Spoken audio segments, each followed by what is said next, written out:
Thanks for joining this EXP Reviews anime episode of my Around the Nights. Today we're going to talk about Yasuke, where you can watch it here in the United States on Netflix or any other platforms anywhere else in the world. Or should you be watching it? If you want to see any more episodes, please go ahead and subscribe to the channel and click the notification bell below to be caught up. Contents of this review may provide some minor to major spoilers for those interested in watching the show on the respective platforms of their region. Please watch at your own discretion. Yasuke is a feudal Japan era anime that is written by American writer LaShawn Thomas, who is very known as the director for The Boondocks and Black Dynamite. After watching the show, I was amazed to discover that the character was actually a real historical figure of the same name, and background is nearly equivalent to that of the anime. Of course, the most that was documented of Yasuke was in 1582 after the Battle of Nijo Castle. In the anime, the story takes place 20 years later after the battle. Yasuke is a boatman in a small village minding his own business, retired from the life of a samurai to be in a life of peace. As it goes on, it is discovered and revealed that a village girl is extremely ill and needs care.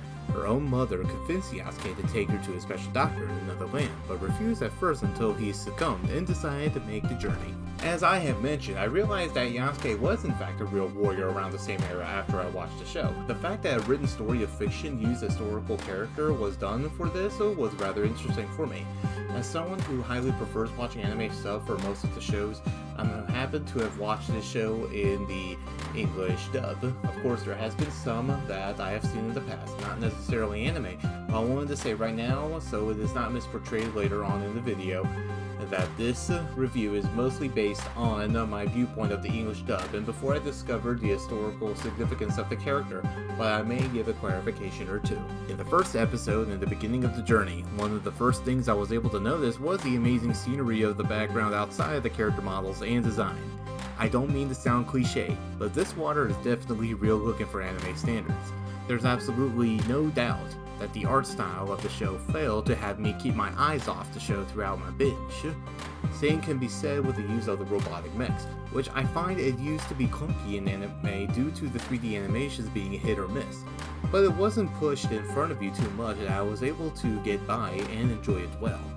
The character designs are surely faithful to the era and simple enough to not feel overwhelmed by it, and to top it off, the gruesome battle scenes with a handful of gory moments that definitely was done with much patience for the animators. It definitely was what you would expect from the show's accredited animation studios MAPPA, who has also done amazing work for Jujutsu Kaisen and Attack on Titan the final season. With it being said on the art direction, I regret to say that I cannot have the same feeling for the story of the show. While for the most part the pacing of the story progression was done decently, there is definitely that feeling of missing content of important plot points that will get the viewers lost, especially for character development. Yasuke gets his proper development, it needs to progress the story over from being retired and pretty rugged and back on his feet and skill. Yet for someone that has retired for 20 years, I'm sure some establishment of exercise for pleasure would have helped out on the long run, especially being that the story is completely in a work of fiction. Even though present time is a work of fiction, flashbacks are surely based on real time. We do show how Yasuke was given a name for his original birth, and how Nobunaga provided him great recognition of work being done. The story does tie into present as Yasuke, where he gets ambushed by another scythe lady, robot with futuristic tech for some odd reason, an African shaman, and a Russian bear lady, and of course, chuckling one-liners. I guess that's a vodka.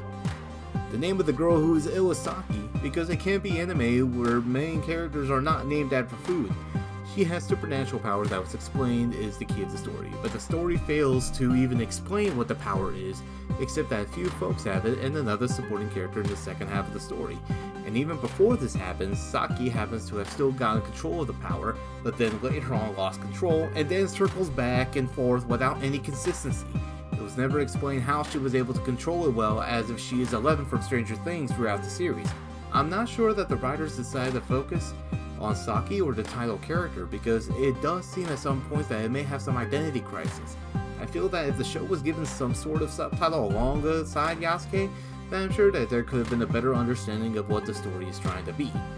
Despite the story flaws, Yasuke is definitely a binge-worthy experience that brings in a well-thought expansion of the character and what may have become of him after the documented historical events related to him.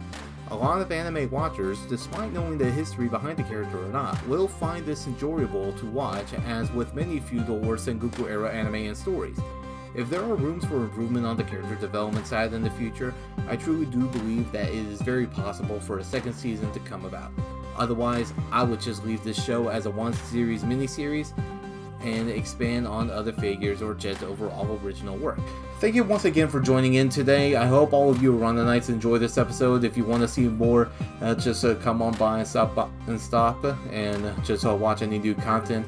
If you are new to this channel, go on ahead and subscribe and click the notification bell so that way you will be caught up. Until next time, my Randonites, stay tuned.